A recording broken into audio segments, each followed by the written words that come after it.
नमस्कार दोस्तों। 15 अगस्त 1947 हम आज़ाद हुए, झंडा फहराया गया, हमने जश्न मनाया। राइट? रॉन्ग।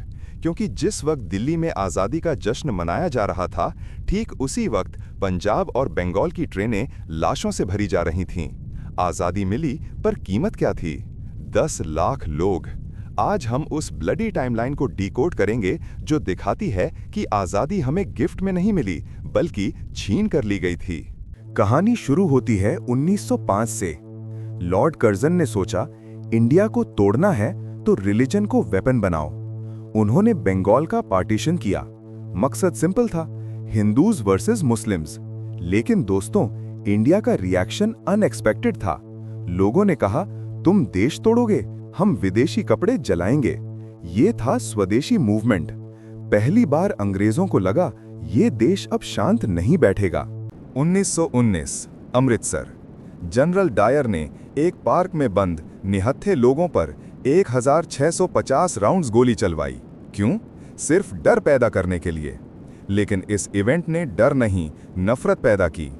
एक 12 साल का लड़का वहां की खून से संदरी मिट्टी घर ले गया। उसका नाम था भगत सिंह।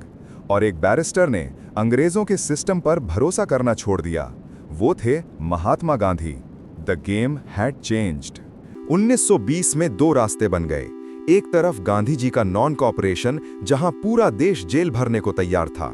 दूसरी तरफ एचआरए, भगत सिंह, आजाद, बिस्मिल। इनका लॉजिक क्लियर था, बहरों को सुनाने के लिए धमाके की जरूरत होती है।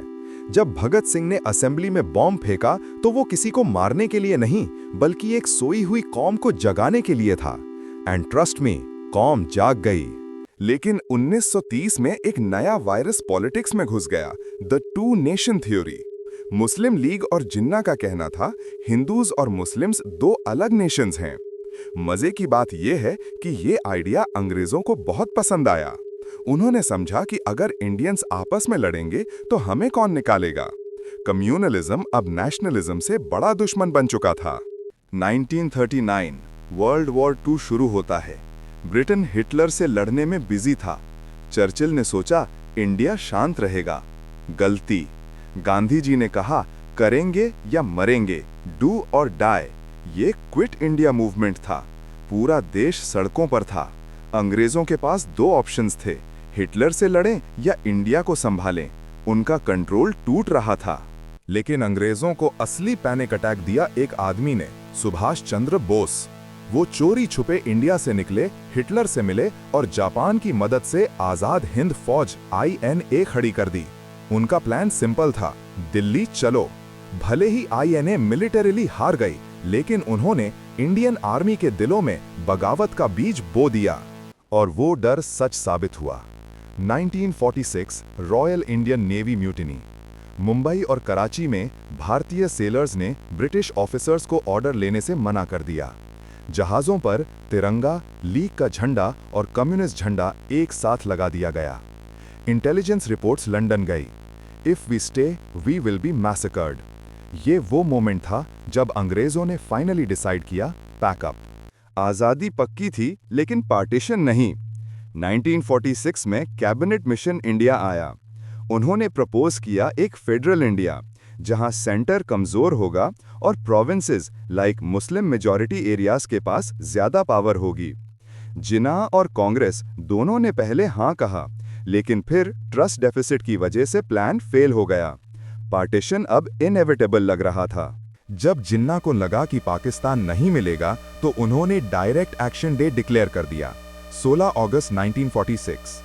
कोलकाता की सड़कों पर द ग्रेट कैलकाटा किलिंग्स हुई। 72 घंटे में हजारों लोग मारे गए। ये सिविल वॉर की शुरुआत थी। गांधी जी अकेले नोआखाली में दंगे रोकने गए, जबकि पॉलिटिशियंस दिल्ली में पावर ट्रांसफर के लिए लड़ रहे थे। मार्च 1947 लॉर्ड माउंटबैटन इंडिया आए। उनका मिशन था, जितनी जल्दी हो सके इंडिया को छोड़ दो। उन्होंने देखा कि कांग्रेस और लीग कभी अग्री नहीं करेंगे। उन्होंने 3 जून प्लान बनाया, इंडिया और पाकिस्तान अलग होंगे। कांग्रेस ने रोते हुए हां कहा, क्योंकि ऑप्शन था पार्टीशन और सिविल वॉर।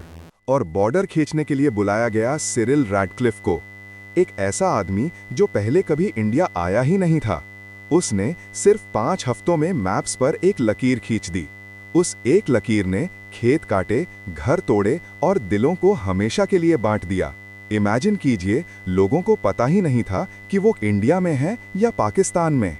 लेकिन एक और बड़ी प्रॉब्लम थी। इंडिया में 565 प्रिंसली स्टेट्स थे, राजा महाराजाज। अंग्रेजों ने जाते जाते उन्हें ऑप्शन दिया, या तो इंडिया ज्वाइन करो या पाकिस्तान या इंडिपेंडेंट रहो। ये इंडिया को तोड़ने की आखिरी चाल थी। हैदराबाद और कश्मीर अलग रहना चाहते थे। देश बिखरने वाला था। 14-15 अगस्त 1947 नेहरू जी पार्लियामेंट में स्पीच दे रहे थे। At the stroke of the midnight hour Delhi में आज़ादी का जश्न था, लेकिन पंजाब में कयामत थी। ट्रेन्स लाशों से भरी आ रही थीं। 1.5 करोड़ लोग बेघर हुए। ये दुनिया का सबसे बड़ा फोर्स्ड माइग्रेशन था। तो दोस्तों, 1947 का सच क्या है? सच ये है कि आज़ादी हमें किसी ने थाली में परोसकर नहीं दी। ये मिली थी भगत सिंह के बलिदान से, गांधी के सत्याग्रह से, बोस की रणनीति से और उन लाखों लोगों की कुर्बानी से जिन्होंने पार्टीशन का दर्द सहा। We paid for it with blood. लेकिन कहानी अभी खत्म नहीं हुई। हैदराबाद का निजाम और कश्मीर के राजा अभी भी इंडिया में मिलने को तैयार नहीं थे। अगर एक आदमी ना होता तो आज इंडिया का मैप कैसा दिखता? अगले वीडियो में हम डीकोड करेंगे the iron man, Sardar Vallabh भाई पटेल और उनका ऑपरेशन पोलो। वेरिटास इंडिया को सब्सक्राइब करें और बेल आइकन दबाएं। मिलते हैं अगली वीडियो में। जय हिंद।